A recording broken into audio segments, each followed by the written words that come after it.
And depression, therapies for those disorders have provided relief and some symptom reduction.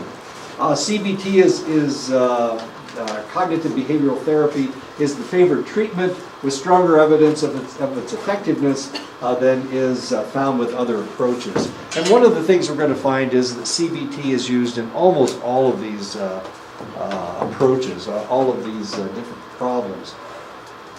Somatic Symptom Disorder specifier with predominant pain. What is the treatment for it? For those diagnosed with this specifier, some antidepressant medications have produced pain relief, especially the SSRIs. Does that make any sense? Should you have pain relief from taking an antidepressant? What? Should you get pain relief? Should it take away the pain?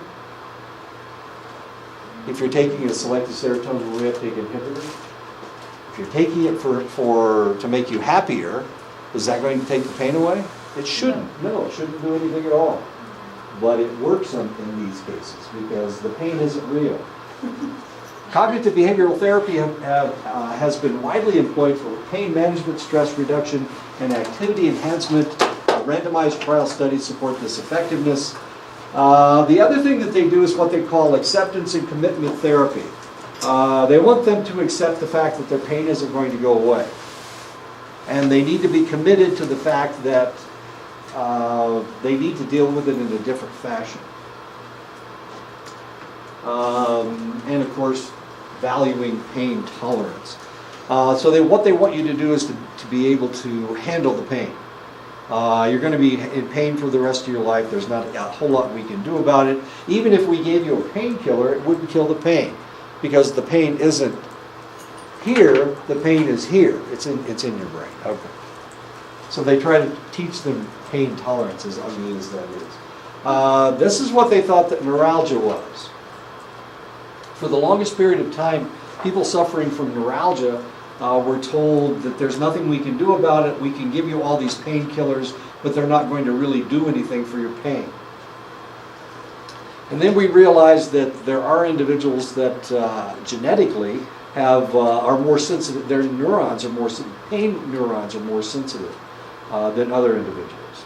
And when they're under, the more stress that they're under, the more likely that they're going to have neuralgia. A lot of times we see neuralgia with individuals suffering from bipolar disorder, but especially schizophrenia. They'll suffer from neuralgia. And the reality is there's not a whole lot we can do about it. We can't take the pain away. We can treat their schizophrenia. If they're in crisis, they're going to be in pain, and there's nothing we can do about it, unfortunately. What type of pain do they have? Like just in their mind, or like is it physical, or just mental? You've seen these commercials on television where they've got these bright lights that are going off all over their bodies. It's the lady. It's the individual that goes, "You may look at me and think that I look just like everybody else, but the reality is I'm in pain all the time because I have neuralgia." She's got neuralgia. So she can't do this and she can't do that. You've never seen that? Yeah, I have. No, I just said you do a good job with your commercial voice. Thank you. And she's got neuralgia, and so now they've got new medications that theoretically treat the neuralgia, and unfortunately, if you spend money for it, maybe it'll work. The placebo effect. Placebo effect works every time. If we can get them convinced that it might possibly work. Conversion disorder refers to symptoms or deficits in voluntary, motor, or sensory function. Diagnosis requires the presence of one or more of these sorts of symptoms to the extent that it causes clinically significant distress or impairment or warrants medical evaluation and is not accounted for by another condition. And this is known as conversion disorder. There must be evidence that the symptoms are not explained by neurological disease. Conversion disorder is specified as follows. It's specified by type. Does it have to do with weakness or paralysis, with anesthesia or sensory loss, or with abnormal movement? And of course we see this, so it has to do with the type. And these are known as conversion disorders. It can either be acute or persistent. It's also depends on the psychosocial stressor. Is there a psychosocial stressor involved as well? So some individuals, when they get under a great deal of stress, all of a sudden start having pain in a select part of their body, a select place, and this is known as a conversion disorder. The reality is, if you go in and you look at that pain, or you look at that area, you won't find anything. You're not going to find a tumor. You're not going to find a muscle pull. You're not going to find anything. You're not going to find anything at all. And this is known as a conversion disorder. As sad as that is. And that's what we used to think neuralgia was, but now we know that there are individuals that have hypersensitive neurons. Conversion disorder appears to be rare in the general population, less than 0.001%, which is almost nobody, but it may be involved in 5% of the referrals to neurology clinics, that means 95% of the people really have a problem, and 5% look like they don't have any problem at all, like they're hypochondriacs. Well, this is known as conversion disorder. Clues that suggest a diagnosis of conversion disorder include symptoms that do not correspond to known anatomical pathways, labile indifference, an obvious lack of concern about the symptoms, despite the fact they are non-functional. They can't walk on their leg, but they don't seem to care about it. They're just kind of hopping around and not paying any attention to it. Inconsistency of symptoms. They cannot speak in a normal tone, but they can cough. Wait a minute, that doesn't make any sense. They can move paralyzed body parts while they're asleep. Really? So we're filming them while they're asleep? Sure. If we think that it's a conversion disorder, sure, we're going to film them. We want to find out just exactly what's going on. So if they can't talk in a normal tone, but they can cough, it means that they have a cleared airway, and therefore they should be able to speak without any problem. I don't remember why I put that other picture up there. Conversion disorder can cause partial or complete paralysis of the arms, legs, or other body parts. Conversion disorder can cause selective loss of function, such as writer's cramp, in which the person cannot write, but they can use the same muscles for other purposes. Conversion disorder can cause contractions involving rigid flexion of their fingers, toes, knees, elbows, or other body parts. Conversion disorder can cause apasia, the ability to move their legs when lying or sitting, but they can't stand or walk. But they can move their legs at other times. So they're paralyzed. Are they paralyzed? Well, they can't walk, but they can move their legs when they're not standing. Conversion disorder can cause speech disturbances, mutism, total inability to speak, or aphonia, the ability to speak only in a whisper. Conversion disorder can cause convulsions similar to epileptic seizures. Conversion disorder can cause tics, muscular twitching, usually around the eyes or the mouth, even though there's no reason for the tic. And you may remember this individual. He was in the Pink Panther. And since he was dealing with the Pink Panther, it gave him a facial tic. Okay. Does he have conversion disorder? I don't know. Anyway. Disturbances in vision, total or partial blindness, tunnel vision, blurred vision, double vision, or night blindness. These are forms of conversion disorders. Disturbances in hearing involving total or partial deafness. Anesthesia, general loss of sensitivity to stimulation of skin. Glove anesthesia is a perfect example. It's a lack of feeling or numbness in an area of your hand and your wrist. In other words, if the area that would be covered by a glove is it's numb. You can't feel it. I'm going to show you a picture though that will show that it's glove anesthesia is impossible. There's a reason why it's impossible. They're all fed by different neurons, by different nerve structures. And so it's impossible. Analgesia, the insensitivity to superficial pain stimuli applied to the skin. And paresthesia, false sensations such as tingling feelings in the skin. Now this is what glove anesthesia looks like. They can't feel anything from the wrist down. But the reality is, as you can see, there are different nerve structures that feed into your hand. So there are 3 separate nerve structures that control the hand, and 2 of them are specific to the hand, but one of them goes all the way up to your forearm, up into your forearm. So having this type of numbness is impossible because it doesn't follow the normal pathway, the correct pathway. That is impossible.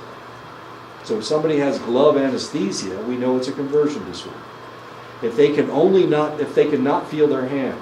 Normally, if you have a numbness, it's these 2 fingers, maybe your middle finger, maybe it's your thumb and your forefinger, and that is the structure of your neuronal, your nerves feeding into your hand. And there's a reason for that.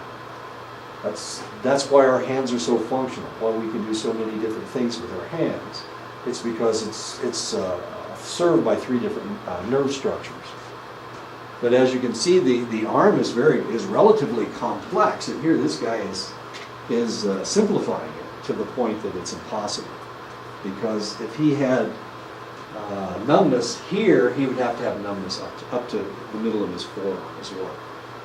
And if you've ever had a blow to that area, I broke my wrist a couple times. If you ever have a numbness to that area, you know that it's here and it goes all the way down to your fingers. So if or you'll get a numbness in your little finger. My wife, when she was bicycling, she was putting pressure on her thumbs, and because of that, her index finger was numb as well. But she couldn't feel her thumbs for a while. Then we fixed it through carpal tunnel surgery. We fixed her fingers. Conversion disorder, other somatic symptoms, lump in the throat. They feel like they have a lump in their throat and they swallow all the time, trying to get rid of it, can't get rid of it. They'll have coughing spells, or they'll have persistent belching or sneezing, which is always a lot of fun. This is a joke, okay? This isn't real. That's somebody who is burping and sneezing at the same time. I know, it's a joke. It's not real. It's not conversion disorder. What are the causal factors of conversion disorder? A psychoanalytic perspective is that the particular conversion symptom is the product of unconscious psychosexual conflict. Of course, we're talking about Freud here, so everything has to do with sex. Conversion disorder is essentially considered a form of autosuggestion or self-hypnosis to express and relieve the conflict. And of course, this conflict has to do with seeing your mother naked when you were 3 years old or whatever. Behavioral perspective, generally presume the secondary gain maintains conversion disorder. In many cases, the immediate motive for developing a bodily symptom may be to escape from some emotionally unbearable situation. And of course, we would all do that. Potentially, you get the flu when you have a test or whatever.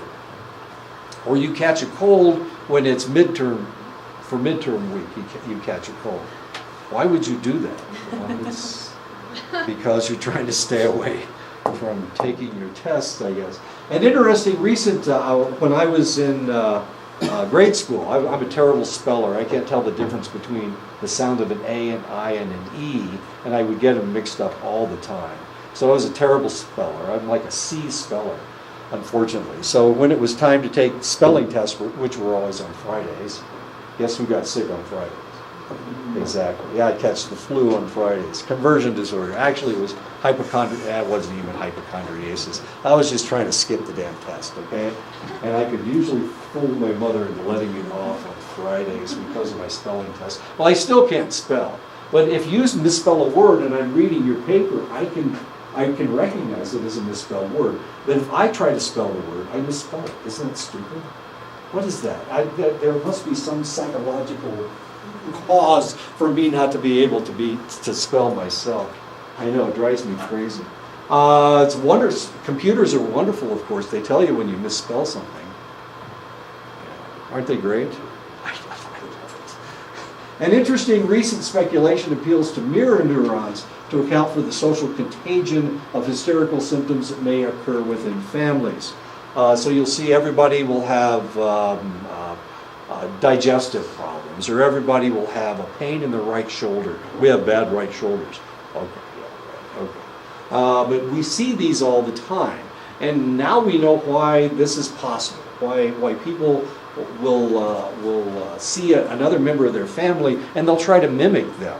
And this is known as mirror neurons. The inhibitory component of mirror neuron system, which normally prevents us from imitating everything that we observe, may be faulty in certain subjects, leading them to copy the hysterical actions of others. So this has to do with mirror neurons in your brain.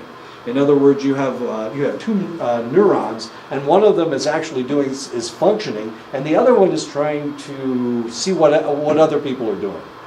That's the job of this neuron, is to mimic the other neurons. Well, normally in our brains we have the ability to not mimic something just because we see somebody else doing it.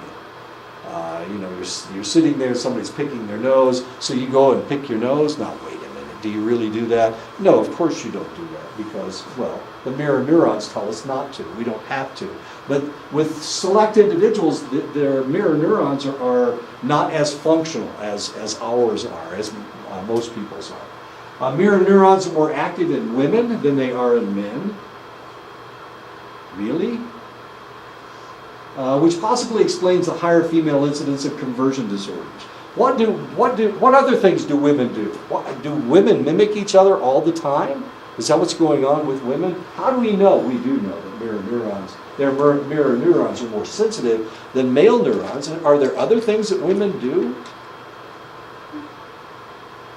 If we look at society, do we see women copying each other a lot more than men do?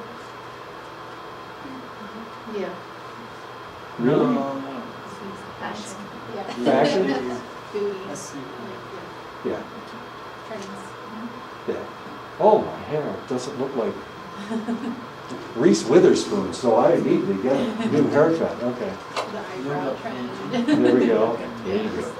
Yeah. So women do seem to mirror each other, mimic each other a lot more frequently than men do. Men try to be more unique. We don't try to dress alike. Or do There's we? beginning to be more of females wearing those yoga pants with their moccasins for like fashion. Okay. And those. Okay. There's one more. So if I go to a high school and I go to the senior class, almost everybody in the senior class is going to have on the same clothes. Try to wear the same clothes. Have the same hair. Same color. Everybody has to wear the same color. Black. Black. What is it about black on this reservation? I was in Walmart on Saturday. Everybody's got on black clothes. What, Yeah. somebody died? It's too cool. To stay warm Black is a warmer color than white? Is when you that? go outside. Cooler. Just kidding. It's easy to You know I'm wash. black. I'm wearing brown or not brown. Easy to clean stains too. You can't even see the stains. Yeah. You can't drive downtown in Chimney at night because everybody's got on black. You can't see them crossing the road. It's scary. All you can see is the bottoms of their shoes if they've got white flecks. So 90%. This is weird. So is everybody mimicking everybody else? What's wrong with you? You've got a brown coat.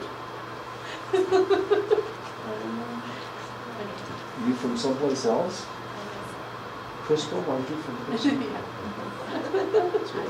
But I've always, my style's interesting.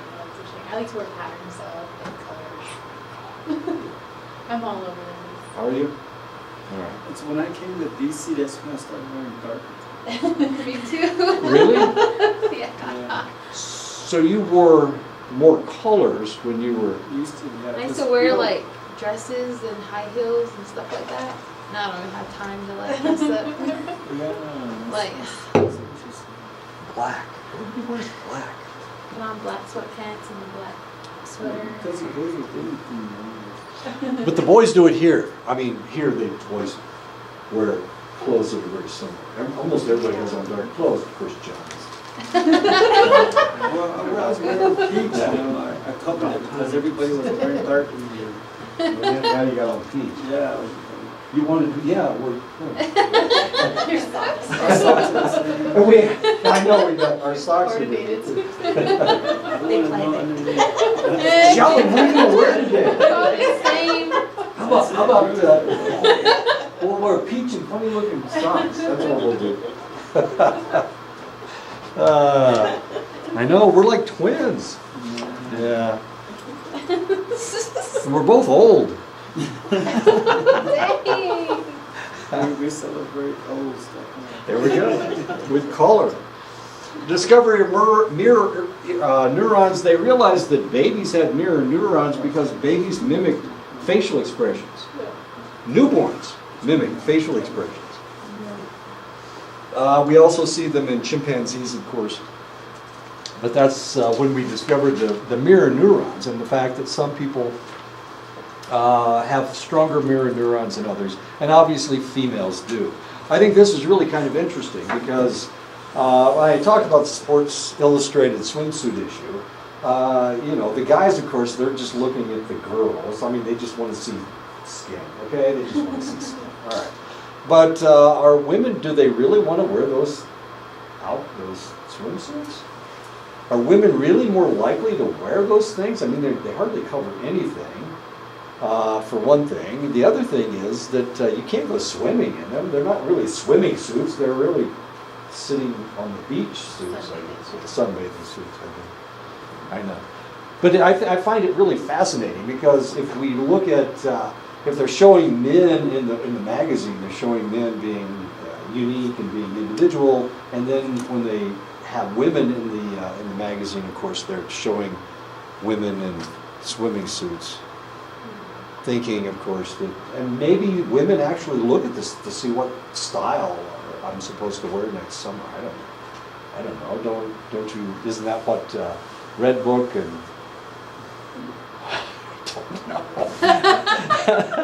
isn't that where you find out what you're supposed to wear next year? Or tonight? No, it was last night. The Academy Awards were last night. So you saw all the women on the red carpet to see what the style is this year. Isn't that the way it works? I don't know. That's how it's supposed to work. That's how it's supposed to work. And it really does work that way for a lot of different women.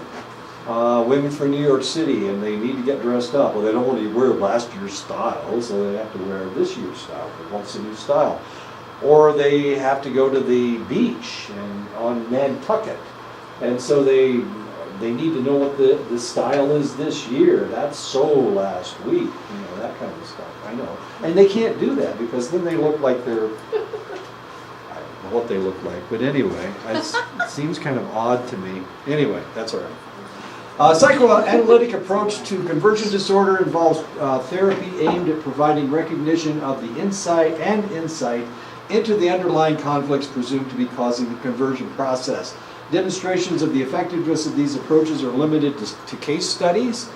Sometimes simply telling the patient that the symptoms will disappear or showing the patient that the test results from the examination are normal will show improvement and that's according to psychoanalytic therapy. Does this really work? Yeah. All you need to do is tell them that, you know, you said you had a pain right here, but we did tests and we can't find any abnormalities, therefore you must be okay. Contemporary cognitive behavioral therapy approaches remove the reinforcing consequences of the conversion symptom while they weaken the traumatic reaction to initiating events. So we've talked about conversion disorder, we've talked about somatic problems. Now we're going to talk about what we used to call hypochondriasis. This is known as illness anxiety disorder. In the DSM-4 it was hypochondriasis, now it's in the DSM-5 it's known as illness anxiety disorder. Illness anxiety disorder involves a preoccupation with the fear that one has or will acquire a serious disease, although somatic symptoms, if present, are mild and frequently transient or normal physiological function. So you really don't have a problem, but it looks like you might potentially have a problem. or you think that you're going to have a problem. Reaction to these mild symptoms or existing medical conditions is clearly excessive and disproportionate to their actual severity, and it is not alleviated by a medical evaluation that finds no presence of the disease. I told you the story of the lady that every time her husband came home from a long-haul truck route, she would get a migraine headache. Did she really have a migraine headache, or was she a hypochondriac? Well, or was it another problem? Well, obviously she didn't have that problem, because as soon as she divorced her husband, her headaches miraculously went away. I know. So he was causing the headaches. And he was a nice guy, and she was kind of a strange person. Anyway, yeah, her migraine headaches went away. Was she a hypochondriac? Well, potentially she was. And to the extent, and I told you about the Z tracking, and I know that sounded horrible, but we have had to do it with her because we shot her so many times. Her butt was that porous, her gluteus maximus, that portion of her body where you have to give somebody a shot. The presence of the feared disease becomes central to self-image and can disrupt family, social, and occupational relationships.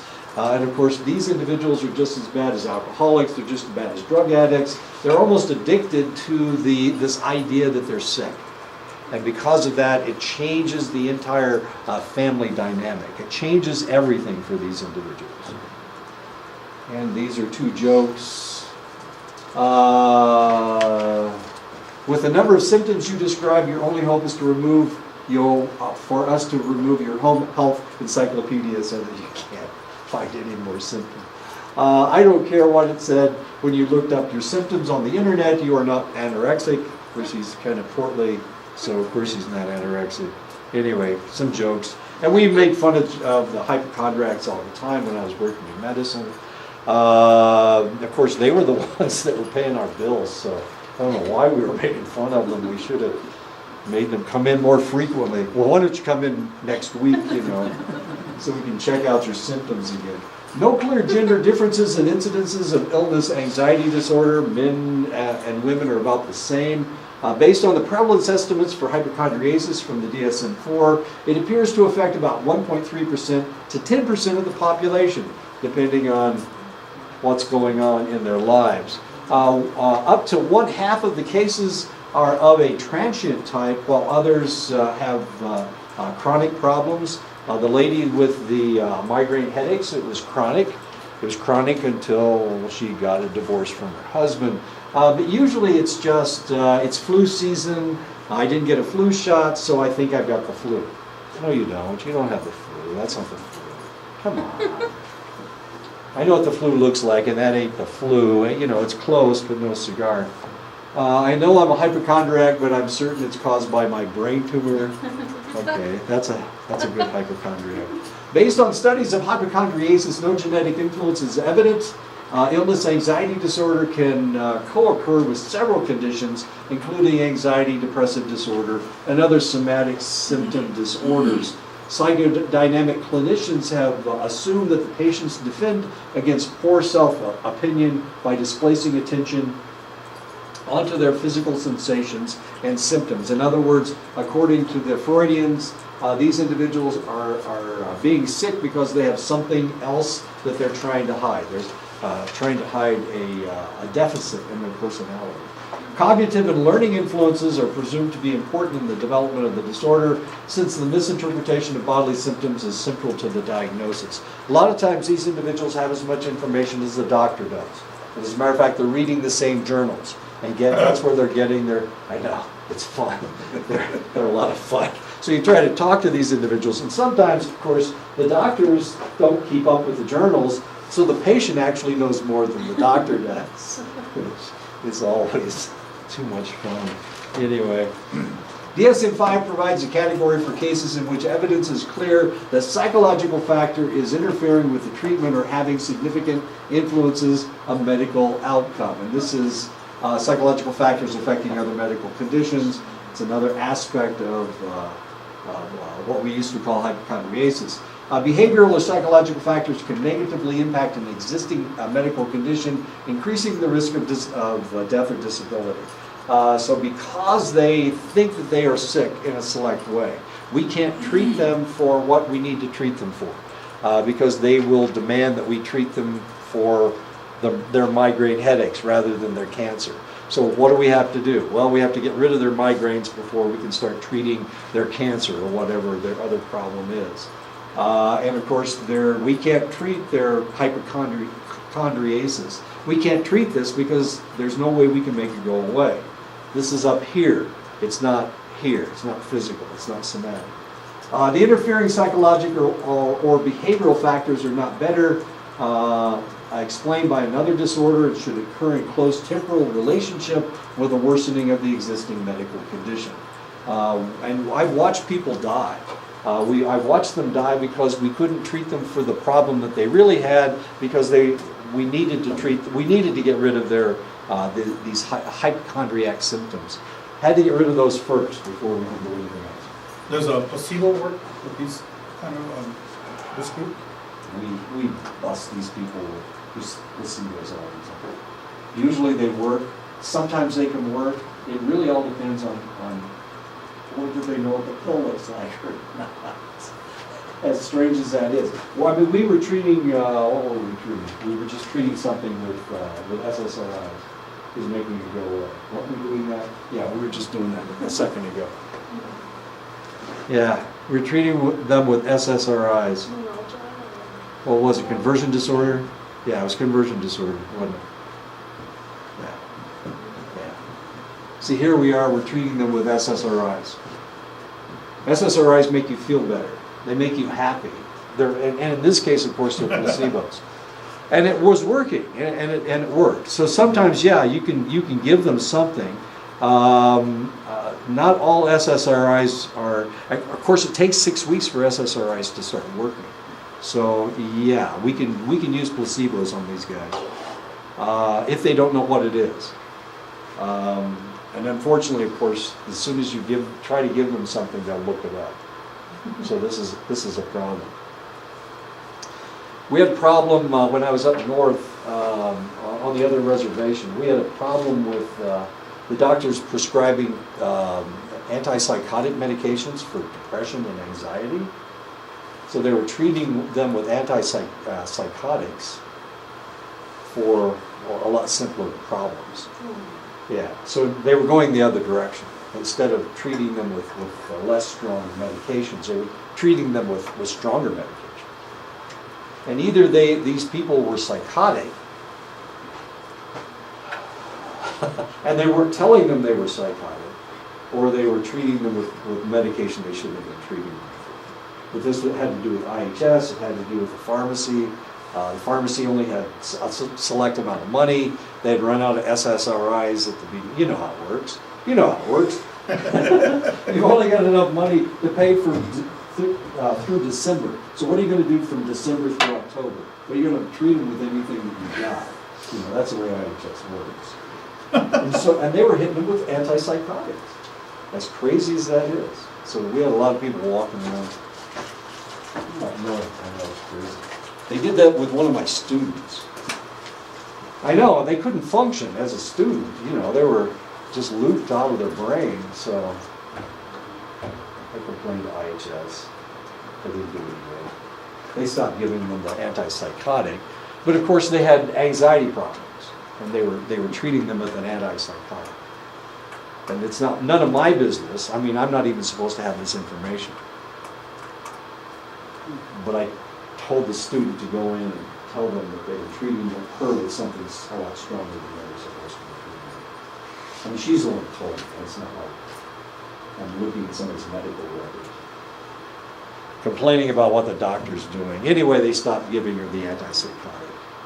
They started giving her Xanax, which is what they needed to give her to begin with. Yes, I'm sorry, I didn't mean to mess everybody up. The doctor and everybody.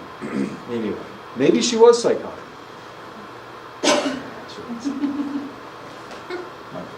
So what are we doing? We need to treat these individuals. The presence of the fear disease becomes central to self-image and can disrupt. Oh, we already talked about that. Wait a minute, we're not even there, are we? We're here.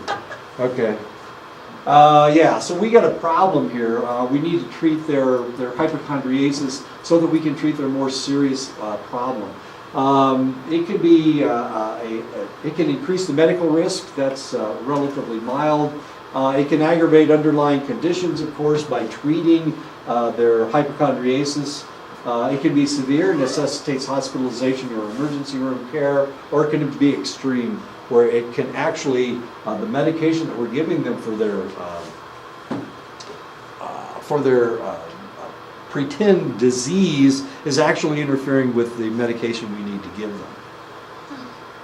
This other somatic symptom disorders, this category allows coding of conditions that involve somatic symptoms, but do not meet the criteria for a particular disorder.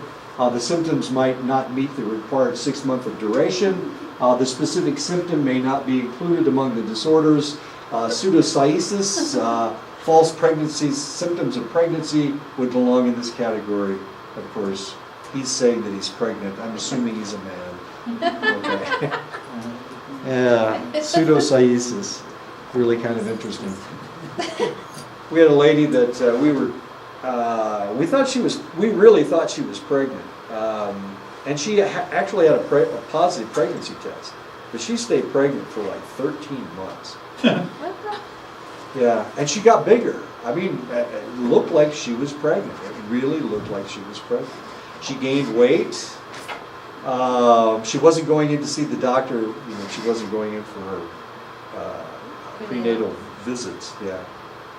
But she just kept getting bigger and bigger and bigger. And every time we saw her, we'd say, you know, well, when are you due? And she'd say, oh, in a couple of weeks, in a couple of weeks. Well, she did this for like 5 months. And she never gave birth, of course. It wasn't a tumor. It was just that she was accumulating fluid on her gut.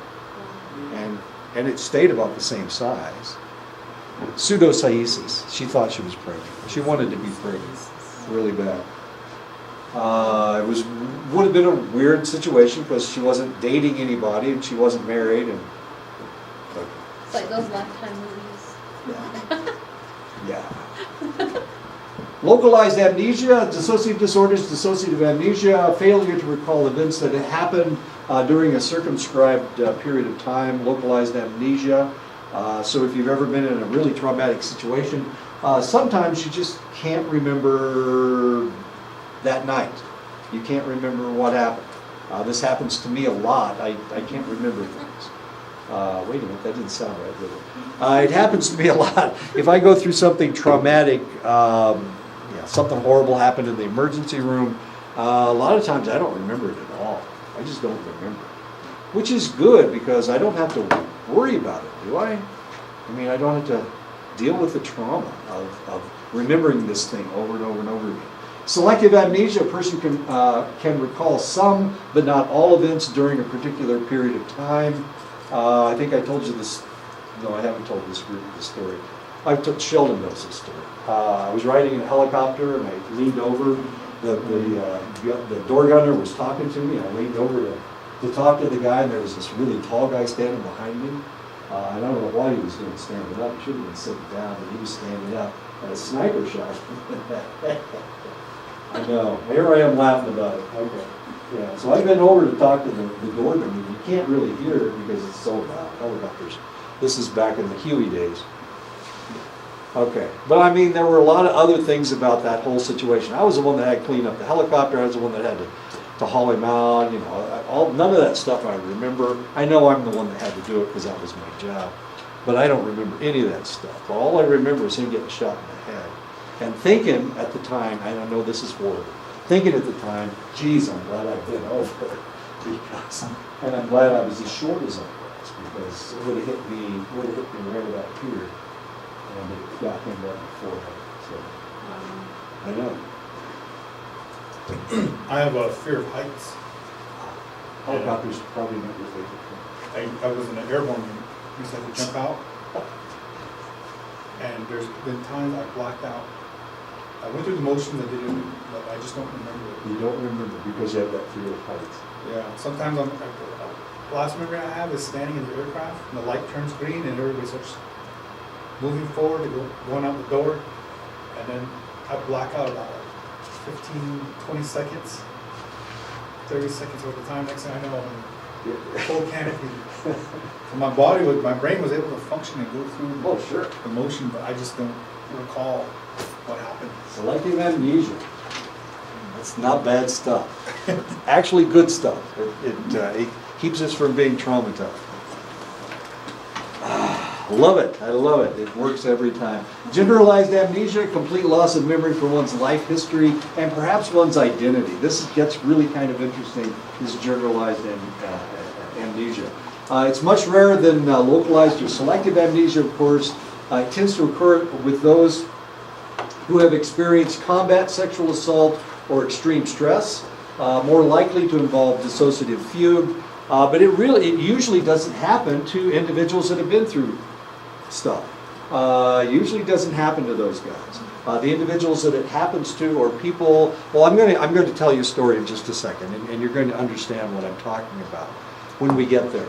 Dissociative disorders involve certain altered states of consciousness and disruptions of memory and identity. The psychologist should always consider cross-cultural factors when such disorders are diagnosed. Some altered states may be cultural. Voodoo, for example, is a good example. In voodoo, theoretically, of course, you're being taken over by the god or whatever entity it happens to be. Dissociative disorders are generally rare conditions and typically associated with stressful or traumatic experiences. Dissociative amnesia, dissociative identity disorder, of course we're going to talk about that one, and depersonalization disorder. Dissociative disorders category has been plagued by problems with diagnostic reliability. And this is the problem, and this is the problem with this whole chapter. We can lie about all this stuff and get exactly the same diagnosis. In the DSM-3 field trials, reliability ranged from a solid 0.80 to a dismal minus 0.003 across the two phases. They didn't do reliability studies with the DSM-5. All symptoms of dissociative disorders can be easily feigned, and we see it on television all the time. They write this stuff up all the time. And they are perhaps overrepresented in situations in which malingering should be carefully considered. There was a case of DID, of dissociative identity disorder, where the individual lied forever, and she only admitted the fact that she was making it all up when she died. Sybil was a liar, as it turns out. If you've ever seen the movie, it's a great movie. She has all kinds of problems, and she has a reason for it. As it turns out, when she died, she admitted that she made it all up. And because of that, of course, there are a lot of individuals that don't believe that Eve actually existed. But I'm going to give you an example of an individual that committed several crimes while he was another personality, and I'll explain it to you when we get there. Dissociative amnesia involves a loss of memory for a certain period of time that is too extensive to be explained by ordinary forgetfulness. Memory loss is not due to physiological causes. It is usually associated with a traumatic event. Unlike the amnestic syndromes caused by neurological events, the capacity to learn new information usually remains intact. So you can learn new things, but you can't remember select portions of your life, like jumping out of an airplane when you have acrophobia. Okay, you just have lost something. It's just not there anymore. Well, actually it is there. It's still there. Potentially we could hypnotize you and get you to remember jumping out of the airplane. But it doesn't do you any harm not to have that information. You function perfectly well without it. It doesn't do any harm for me to forget cleaning up that guy that got shot in the head. Doesn't do me any harm at all. As a matter of fact, it's probably better for me to forget all this stuff. Or forget that little piece of information. Unless, of course, I endanger myself because I don't have a piece of information that I need that took place during that incident. The course of dissociative amnesia is variable, as some patients spontaneously recover while others develop a more chronic amnesia. Review of 25 patients found that the most common presentation was a selective chronic loss of memory that did not have a sudden onset. The incidence in the population is unknown. The DSM-5 notes that a small community study found an incident rate of 1.8%. Dissociative amnesia. With dissociative fugue specifier stipulates both memory impairment and sudden travel away from home or regular surroundings. There's a disruption of personal identity. The person is uncertain about personal information, including name, residence, or profession. An individual with dissociative fugue may wander for periods of time ranging from brief journeys for a few hours or for a few days to several months or over thousands of miles. Most often the person with dissociative fugue does not have a new identity. When it does occur, it appears to include more outgoing and uninhibited traits than the original one. I was living wait a minute, we were stationed at Shepherd Air Force Base, Wichita Falls, Texas. We were in Wichita Falls, Texas. And right down from Wichita Falls, Texas is a little town, there's a little town, and this guy disappeared from this little town. Well, he was, and this is stuff we found out later on. So this guy disappears, and everybody's looking for him, and they found his truck down by the river, and they thought somebody murdered him and threw him into the river, but then they left his truck, and all of his money was there, and the truck was still running, and he was playing his favorite song on his tape player, and he just disappeared. The doors were open. Nobody could figure out what happened to this guy. He just disappeared. So they assumed that somebody murdered him and threw him in the river, and they didn't find his body. And they looked and they looked and they looked and they couldn't find him. Well, about 5 years later, the guy shows up in Dallas, which is right down the road, about 200 miles down the road from Wichita Falls. The guy ends up in Dallas. And what had happened, and we didn't find, like I said, we didn't find this out until later. But what happened was that he was a member of a church that was very, very strict. And he didn't really agree with that church. It was very strict. And not only that, but he grew up in a household full of, I'm not insulting women, but he was a household full of women, and they were extremely religious, and they forced him to be as religious as they were. And this was a really, really strict religion. Didn't believe in the mixing of of any races. It didn't believe in homosexuality. It didn't believe in a whole lot of things. It was an extremely fundamentalist religion. Very strange. So this guy, all of a sudden, he disappears one day. Five years later, he shows up in Dallas, and he was a pastor for this church. Well, it was a Baptist denomination, and he was a Baptist minister. And so he shows up as a Baptist minister. He had been married to his high school sweetheart. His high school sweetheart, who turned out to be just like his mother's and his sister, which is not that interesting, I guess. And they had a couple kids. But here he shows up again in Dallas, and it's at a church for a gay, it's a gay church. It's a church for gay people. And he showed up as trying to get the ministership. I guess he was, I don't know, you have to apply or something. I don't know how these things are. Anyway, he'd gotten remarried, and he had a new wife. And of course, somebody from Wichita Falls had gone down there and had seen him and recognized him. He had long hair before he had a buzz cut and whatnot. Of course, it was a very fundamentalist religion. So the difference was, he didn't really like the fact that this church was, he didn't like the church. And of course, living in Wichita Falls, it was relatively traumatic for him to go to church on 2 or 3 times a week, and for them to preach against the things that he really believed in, that he did not believe in, actually. So it was extremely traumatic for him. So he had this dissociative fugue took place, and he left everything behind.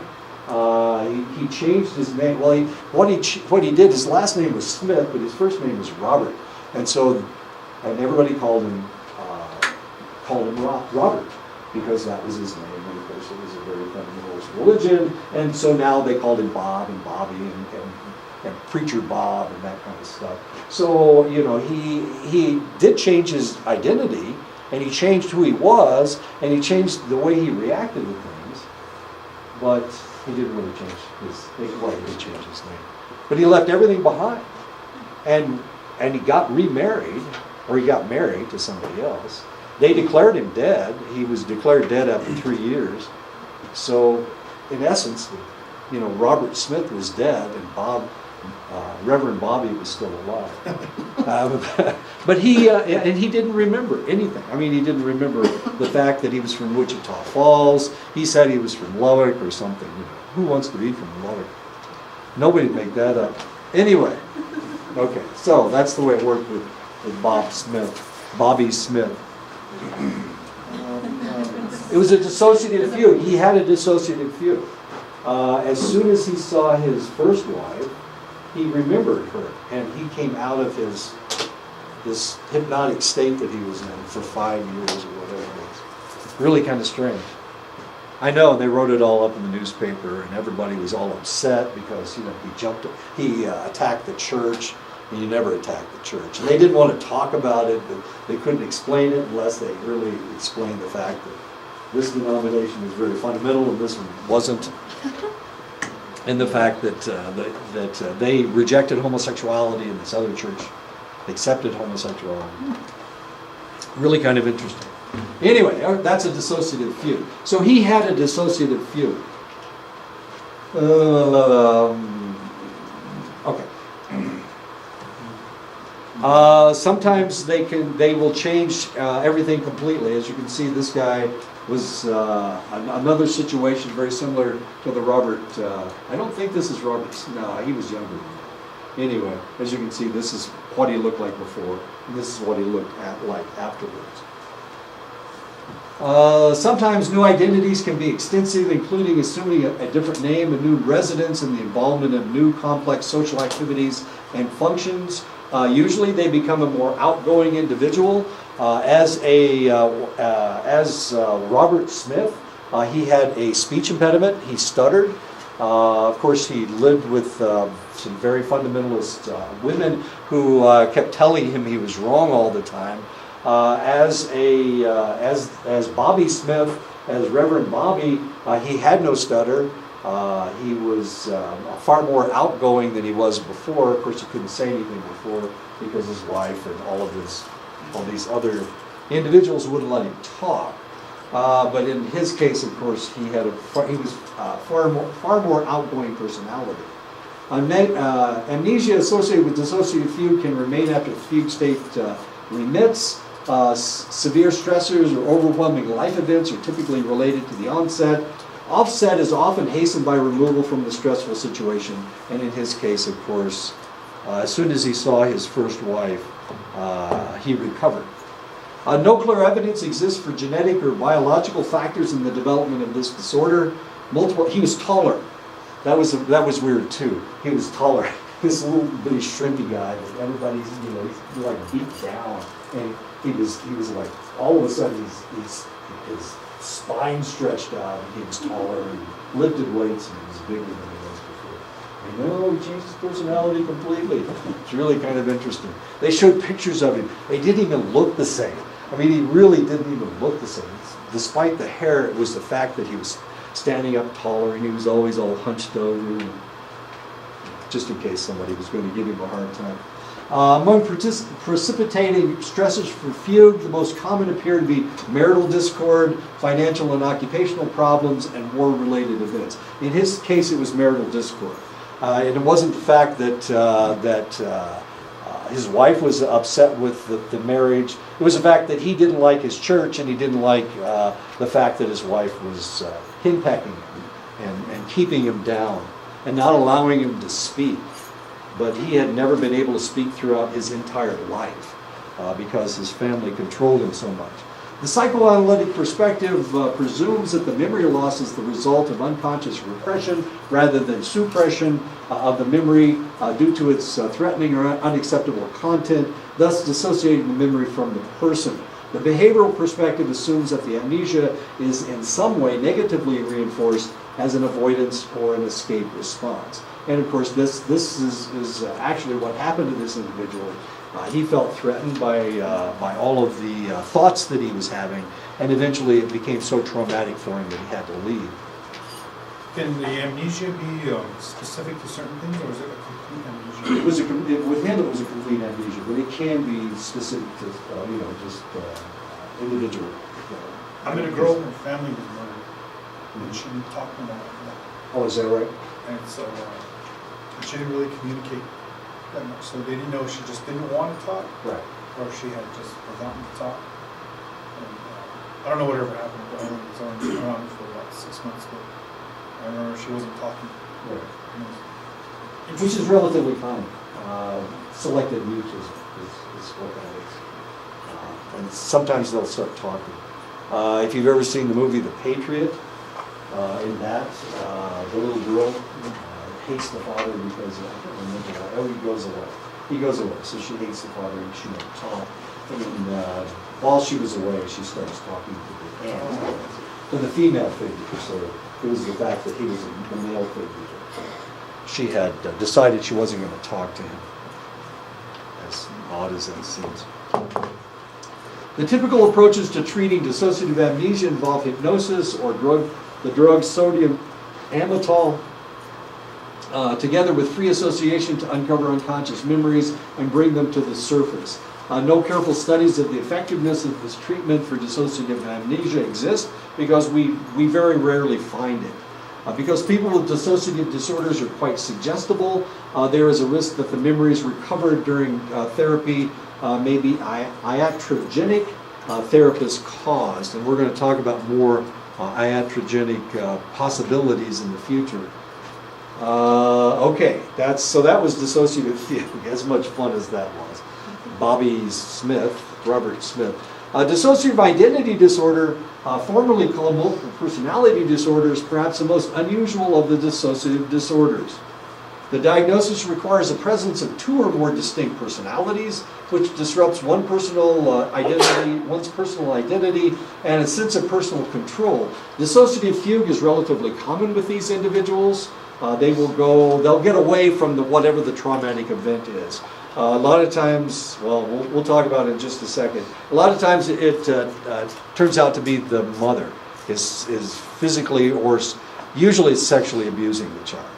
And that's usually the cause of the DID, dissociative identity disorder. So all she needs to do is get away from the mother. If you remember the movie Carrie, I don't know okay, that was the problem in Carrie. She was being sexually abused by her mother. And of course she established all of this strange power from being sexually abused. The number of personalities may range from 2 to more than 100, but in half of the cases the individual has 10 or fewer identities. They use these identities to protect themselves. These are identities that will eventually be used in select circumstances where they need a certain type of power, and then this personality will come out. Several years typically lapse between onset of first symptoms and diagnosis. The problem is getting these personalities to come out. And that's the reason that everybody doesn't know that this person has DID. That's my telephone. Wait a minute, only my wife has my telephone. Oh, it's my son. Hello? Hey, Chris. I'm in class right now. Could I call you back? Okay. Love you. Bye. It's my son. Just told him to say hi. Yeah. That's okay. Sorry. Hi. Call him back, tell him to say hi. No, that's okay. Hey, should I order some pizza? Just kidding. No, he's down in Florida teaching math to kids down in Florida. Interesting kid. Anyway. That sounded important. It sounded important, just dismiss it. No. Several years typically lapse between the onset. Okay. We're going to talk about Billy Milligan. This is Billy Milligan. He had 24 different personalities. Billy was kind of an interesting guy. What happened was that on the Ohio State University campus, they had a series of robberies and rapes. And I think he robbed and raped 5 different women. What he would do, he would capture them on campus, make them go to an ATM, make them empty their checking account, and then he would take them out and rape them. This is Billy Milligan. Really kind of a fascinating guy. So when they arrested him, they put him in jail, and he started making a lot of noise, so they put a straitjacket on him. And then they came back about 5 minutes later, and he was laying down on the straitjacket. He had gotten out of the straitjacket. And he didn't, and they kept saying, don't do that kind of stuff. He said, what are you talking about? And they told him that he escaped from the straitjacket, and he didn't know anything about it. So at that point, they realized that maybe there was something going on with this guy. They took him to a mental health care worker. She realized that there was something very seriously wrong with this guy. So she took him to a psychiatrist. The psychiatrist started talking to him, and these other personalities came out. Okay, it gets really fascinating about what's going on. Billy Milligan, William Stanley Milligan is the core personality. This is what he looked like when he was doing the raping and robbing. Arthur is an extremely sophisticated and educated Englishman, so sometimes he would be Arthur. He was an expert in science and medicine with a focus on hematology, oddly enough. Hematology is the study of blood. Okay, I used to do hematology when I was in the laboratory. That was one of my jobs, was hematology. He is in the spot. The spot has to do with the personality that's out right now. It's the personality that he's displaying. So when Arthur was on the spot, it was during the times that required intellectual thinking, and he would start speaking like an Englishman. Arthur is one of the only two personalities who could classify a person in the group as undesirable. And if they classified a personality as undesirable, they couldn't come out. So there were two personalities that categorized everybody, and Arthur was one of them. Reagan Vedaskevich is the keeper of hate.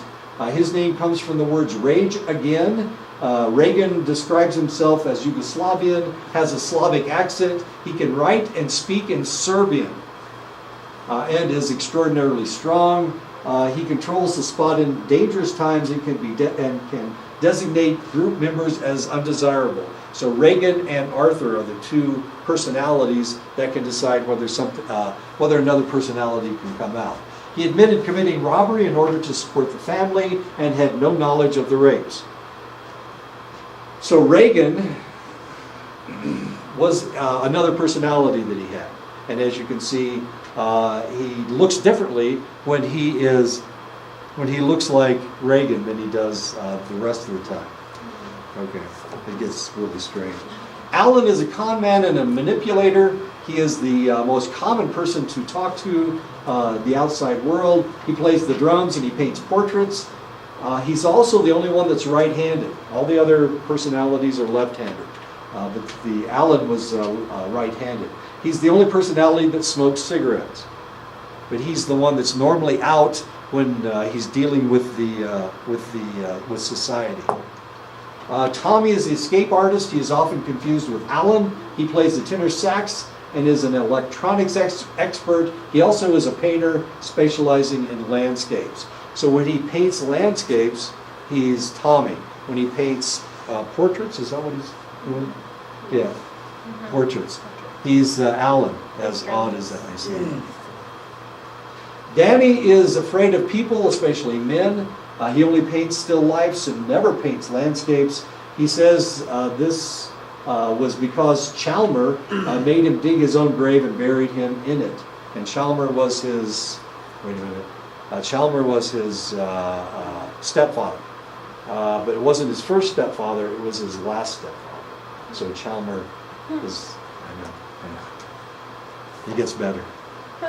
David, age 8, is the keeper of pain. He comes to the spot to take the pain of the others. So when he was being tortured by one of his stepfathers, it was David that would come out and take the pain. Christine, age 3, was the only one who would stand in the corner in school when Billy would get in trouble. She had dyslexia, or has dyslexia, but Arthur taught her to read and write. Reagan has a special bond with Christine. She is only 3 years old. Christopher, Christine's brother, plays the harmonica. Adelena is a lesbian. She cooks and cleans house for the others and writes poetry. Milligan's attorney claimed that Adelena had admitted to committing the rapes without the knowledge of Milligan or the other personalities. So here we have one personality is the robber, one personality is the rapist. And the personality that was the rapist was a female, as odd as it seems. Listen. I'm just a little confused just to make sure I'm thinking you right. These are all the same person? Yeah. It's all the same guy. Okay, the pictures threw me off. Yeah, me too. Yeah. Yeah, I'm sorry. These are just- With Christine, all the pictures in the beginning are him. Okay, and then Christine's a 3-year-old girl. I couldn't show you a picture of Billy Milligan acting like a 3-year-old girl. And actually, this is another picture. This is not Billy Milligan. But the odd thing was that the. Like a woman? I'm sorry. Who act like a lesbian? Yeah, he was a yeah. Okay. Okay, and it was the lesbian that raped all the women. Okay. I know. Isn't that strange? Yeah. Okay. Can these be real mild sometimes? Yeah. Oh yeah. Sure. Who do we know that has DID? Football player from Georgia. What was his name? Heisman Trophy winner in 1986. What was his name? He has DID. He's got 5 personalities. I know, it's as big as a truck. And this guy's got one that's cries all the time, and he's got one that takes, that does. Do they change every day or like a week? Or No, it all depends on whether he needed that personality. When he was a running back, he was a very good running back. It was his personality. It was the outgoing personality.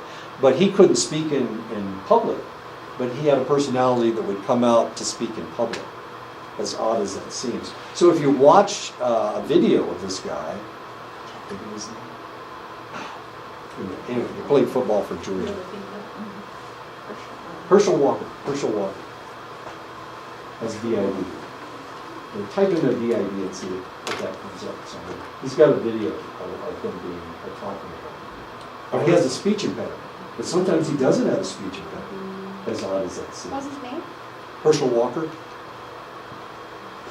Kind of curious about it now that you said his name because I've heard him talk about suicide. Yeah. How he was suicidal. Would that just be one personality that was suicidal and the others? Doesn't matter if that one kills itself. I mean, but if he's set in one personality, can one be the one that's always depressed? Exactly.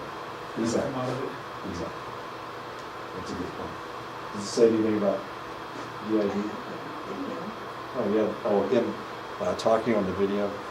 I think that's him talking on the video because he has a speech impediment. And sometimes he would speak without a speech impediment, which is a little odd. Anyway, this is Billy Milligan. Is all of this true? Yeah, he was able to declare that he was mentally ill, and he was not tried for the murders. He didn't murder anybody. He just robbed and raped the women. But he was in prison he was in the mental hospital for 15 years. Billy Milligan died, and the reason he died is because he committed suicide. He said it was worse having all these personalities because he didn't feel protected by the personalities anymore. Of course, he was trying to protect himself from his So stepfather. his own personality committed suicide, or was it a different personality?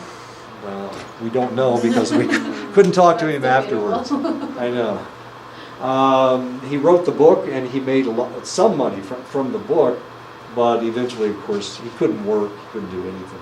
Yes, sir. Is this something that people are born with, or do you think this can be conditioned? It's conditioned. The reason I was asking, I was thinking about like athletes, like UFC fighters or boxers. You know how they psych themselves up, Right. They become a total different person. They Right. go into the ring, and then even with soldiers that go into combat, they get conditioned, and then they come back, and then now they're having trouble. Right. It seems real similar to this. Yeah, that's a good point, and it's possible. And I've thought about that. I read the book about Chris Kyle. And I was thinking, geez, when he's in combat, he's an animal. He's not that way normally. But sometimes when he's in training, he gets really violent. And they go into bars and beat up all the cops and all that other stuff. I almost thought it was funny when you started talking about this. I started thinking about a soldier at work. He was just really mean, real strict, and we saw him one time out at the mall with his family. He's a total different person, and just weirded us out. They were just like, oh, it's his wife was bossing him around. We were laughing. We were calling it his alter ego. Yeah. But I've noticed it here and there Yeah. a couple of times. It's possible. It's really quite possible that we have different personalities that we allow to come out when we need them, when we have to have them. I don't. When I was in the military, I was supposed to boss people around, but I can't boss people around. I never could do that. And so, I don't know. I've never been able to establish more than one personality. I can't be the mean TI guy, the guy bossing people around, calling them maggot and whatnot. Maggots. Are you finding anything in Herschel? Yeah, it's a possibility that we all do this from time to time. That we all have different personalities. But it would take a trauma. And as we're going to see, the reason that they have these personalities is because of what happened to them. Remember, he said Chalmers made him dig his own grave. And he made him dig his own grave and lay down in it. So he was being tortured by his stepfathers, by his various stepfathers. Normally what happens is that these individuals are being tortured by somebody that is supposed to love them, is supposed to give them unconditional positive regard. It's usually the mother, and it's usually the mother that causes the problems. So we don't see this in cases where the father molests the child. We see this in cases where the mother molests the child, because that seems to go against cultural norms more than fathers. Fathers don't have that much of an impact. A lot of fathers aren't even there. In the Victorian era, the father wasn't even part of the raising of the child. But now of course, fathers are far more important than they've ever been in the past. But it's the mother. I mean, she's supposed to give them love. Another similarity or bridge between this and PTSD is moral injury. Right. When that line gets crossed and you get confused. That's an excellent point. Exactly. Moral injury. The course of dissociative identity disorder tends to be fluctuating and chronic. According to the DSM-4-TR, DID is much more commonly diagnosed in women than in men by a factor of 9 times or more. And that's because women are more likely to be sexually molested, even by their mothers. If you remember, if you've ever seen the movie Sybil, theoretically she was being tortured by her mother. All About Eve, if you've ever seen that movie, she was being tortured by her mother. This last movie that came out, and I'm trying to think who the guy is in it. Anyway, he was being tortured by his mother. So it's, I'm sorry? Split, yeah. Oh, that was a good one. That's a scary movie, Mike. DSM-5 notes that while women do predominate in adult clinical settings, males are less likely to acknowledge a background of trauma and thus may be underdiagnosed. And of course, this is a problem as well. In order to get a diagnosis of DID, the individual more than one personality needs to come out. It needs to be recognized by a clinician. And of course, this doesn't happen very often. Normally when you're talking, if you're talking to me, of course, you're talking to me as a student. So that's the personality that will come out. I will never, if you've got 5 or 6 different personalities, I'll never see the little girl, I'll never see the big strong boy. I'll never see any of this stuff because I only see you in one setting. But in order to get a diagnosis from this, we need to, as a clinician, I need to see you in more than one setting. And then I would see the more than one personality. So there may be more of these people than we think there are. So have you seen it more common, like every other week or every other hour or minute, like they change their personality? No, they will only change their personalities if they need that personality. Okay, good. So they only need the little girl and they need to cry or stand in the corner. With Billy Milligan, She was the one that stood in the corner. He only needed the escape artist if he needed to escape from someplace. Right? If he needed to be strong, he became the Serbian. And he spoke with a Serbian accent, and he could actually speak Serbian, which is a little strange, since his name's Milligan, which is an Irish name. The recent estimate of prevalence in a city in central Turkey indicated its effects at 1.1% of the female population. Why in Turkey? What's going on in Turkey?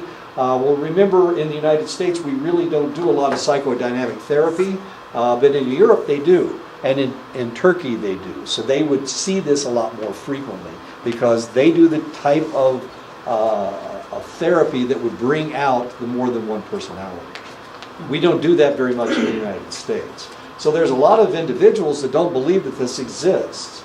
And it's usually the individuals that don't believe in, is it time? It is time. It's time right now. Okay. That don't believe in Freud. If they don't believe in Freud, then they don't believe in DID. It's really kind of strange.